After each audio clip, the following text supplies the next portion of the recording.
कुरा गरौँ गण्डकी प्रोभिन्स यो टिमलाई अभागी भन्ने कि के भन्ने सबैभन्दा लोकप्रिय ठुलो फ्यान बेस भएको टिम तर यही टिमका समर्थकहरू पनि हरेक वर्ष निराश भएर फर्किन्छन् समर्थकहरूलाई पनि कहिल्यै खुसी दिन सकेन यस टिमले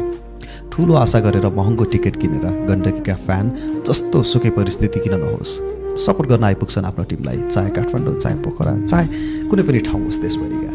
तर अन्तिममा जहिले निराश हुँदै फर्किन्छन् यो सिजन पनि लगातार जित निकालेर गण्डकी फाइनल पुग्यो सिनर्जी एकदमै स्ट्रङ देखिँदै थियो फाइनल अगाडिसम्म पनि हैन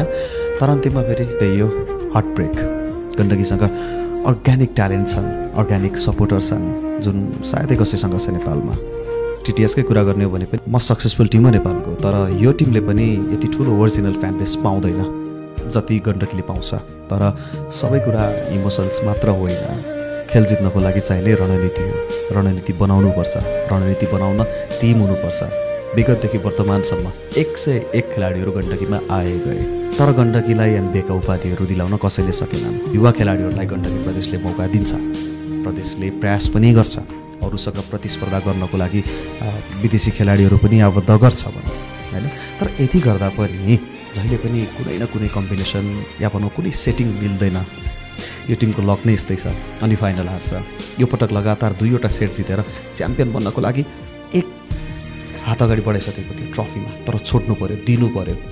हैन 2वटा सेटमा वर्ल्ड क्लास टिम देखिएको गण्डकी फेरि त्यही टिम अकस्मात कुनै वडाको टिम जस्तो बन्न पुग्यो त्यति कमजोर खेल्न पुग्यो त्यसपछिका बाँकी 3वटा सेट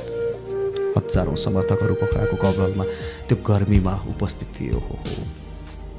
गर्मी कस्तो थियो तपाईलाई थाहा छ भेडा बाख्रा थुनिए जसरी थुनिएर त्यस्तो माहौलमा पनि बसे तर आफ्नो टिमले लगातार 3 सेट हारेको दृश्य हेरेर फर्किए यो हार्ट ब्रेक थियो छिया भएको थियो मुटु मैले साना साना बालकहरू रुँदै गरेको पनि देखेँ यो टिमको कमजोरी भनेको एउटै रह्यो नेपाली खेलाडीले चाहिएको बेलामा स्टेप अप गर्न सकेनन् ल आइमल त इन्जर्ड भए वा कुनै कारणले उनी चलेनन् भन्यो ल मानिलिउँ चल्दैनन् रे कुनै दिन तर त्यसपछि अरूलाई के भयो त यो पनि त हो किन उनीहरूले सिम्पल सर्भिस पनि रिसिभ गर्न सकेनन् अरू बेलाका किङ उपाधि पाएका हिमाल उनका सिग्नेचर स्पाइकहरू यस फाइनलमा लागेनन् नबादशाह सन्जुका प्रहारहरू नै प्रभावकारी रहे उनीहरू मात्र होइन सबैको हालत जस्तै थियो त्यत्रो समर्थन 3चोटि मौका छ तर जोस गायब थियो गण्डकीको पहिले सुजन रवि घनश्याम अति धेरै किरण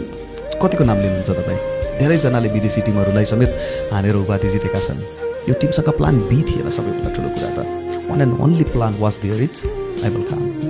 र आइमललाई नै प्लान ए को रूपमा राखेर फाइनल उत्रियो टिम बिना कुनै प्लान बी यसै त गण्डकीलाई हाई प्रेसर गेममा जस्तो कि फाइनलहरूमा अलिकति अनुभव कम छ नर्भस हुन्छ टिम त्यसमाथि तयारी पनि खास नभएको हुनुपर्छ किनकि नेपालमा त्यही त भलिबलको अवस्था स्थिति कस्तो छ तपाईँ हामीलाई थाहै छ